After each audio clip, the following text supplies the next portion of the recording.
Well, welcome to the shop. It's Christmas time, and you're looking at my neighbor's bass, which I have secretly acquisitioned to clean it up for him.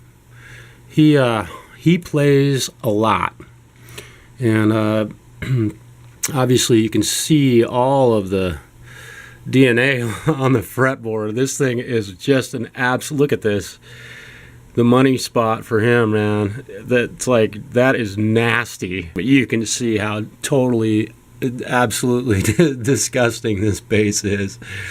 And I am almost certain that his beautiful girl will enjoy seeing the new version of this hanging on the wall instead of this dirty old thing. These strings, I think I put these strings on here last for him, and they're probably well over a year old on here, and we're going to replace them with some super bass strings, some really inexpensive bass strings. They're about $15 a set down at LeGrand Stereo and Music. And again, I'm doing this as a Christmas gift project for him. So we're going to clean it up. We'll bust out the old toothbrush today and clean up all the gunk on this thing, and we're going to go from this to this. I'll show you a little bit of how I got the guitar to look this way instead of what it looked like. So hang in there. We'll start off with just getting this fretboard cleaned up. I'm just simply shooting some simple green onto this thing, and we will get rid of some DNA. I'm using a pretty good amount of it on this guitar just because it is so awfully dirty. I'm going to throw down a couple of paper towels here. The old toothbrush trick. This is my favorite toothbrush. I use it every morning, and after cleaning so many guitars, it just does an awesome job keeping my teeth white and shiny and polished. One of the most valuable tools as a guitar player you could own if you ever decide to clean your guitar. Looks like it has an ebony fretboard on it, which is really nice, and looking like a 10 or a 12-inch neck radius across the frets here, top to bottom. Would be, if you took a 12-inch circle and placed it over the neck, it would bend perfectly with the radius of the neck. This thing is a mess. Look at this. You can see. Oh my goodness. Okay, so this is just brown shit coming off of this. Probably some blood.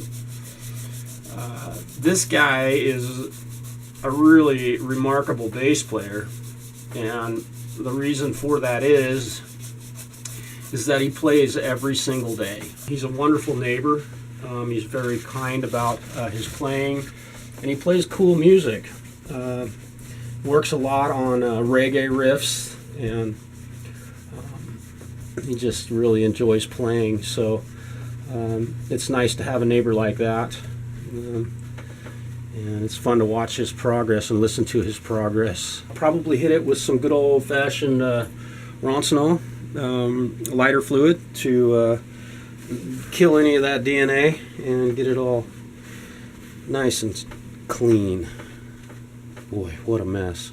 So I've given it a good once over with the Never Dull, or not Never Dull, but Simple Green, and hit the fretboard with some Roncinol lighter fluid, and now using these awesome polishing cloths that we have at LeGrand Stereo and Music. And I would recommend that if you're a guitar player that you purchase one of these things and keep it with your guitar or in the case or in the proximity of your instrument when you're playing, because they really do a great job of doing a polished job on the guitar.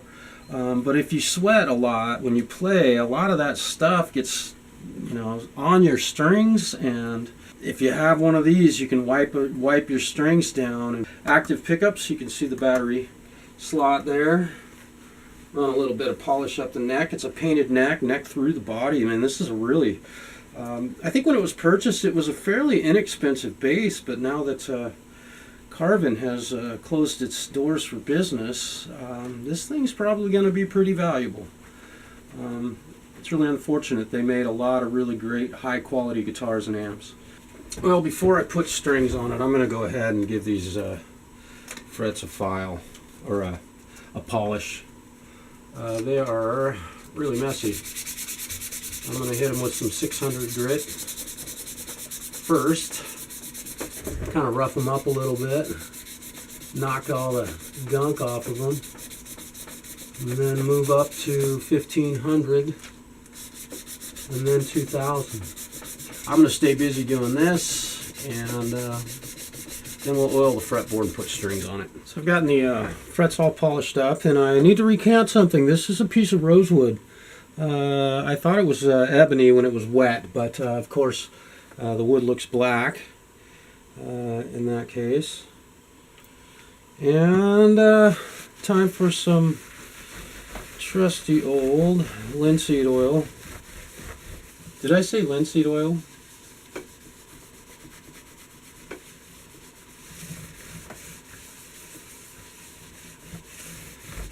And look at that come to life. Really beautiful. This is one of my favorite parts of working on an instrument, is getting that coat of oil on there and really seeing the wood grain come to life. It gets nice and dark and it just has that appearance of alive. And this guitar, this bass guitar, is ready for some strings. Well, here it is. It's all finished up, polished. New strings, polished frets, oiled fretboard. The bass is completely done. Truss rod adjustment. Have the neck action or the string action set to 5/64 here at the 17th fret, and hopefully you can get an idea of how nice and low that is. Plays really nicely. Sounds real nice. Lots of good long sustain. This is a 45 to 105 set of strings, and they seem to be holding tune and working really well. So Merry Christmas to my neighbor, and he'll probably see this video before he sees his bass. The difference is pretty remarkable compared to what it was when I started. Y'all have a great day, and I'll see you on the next project.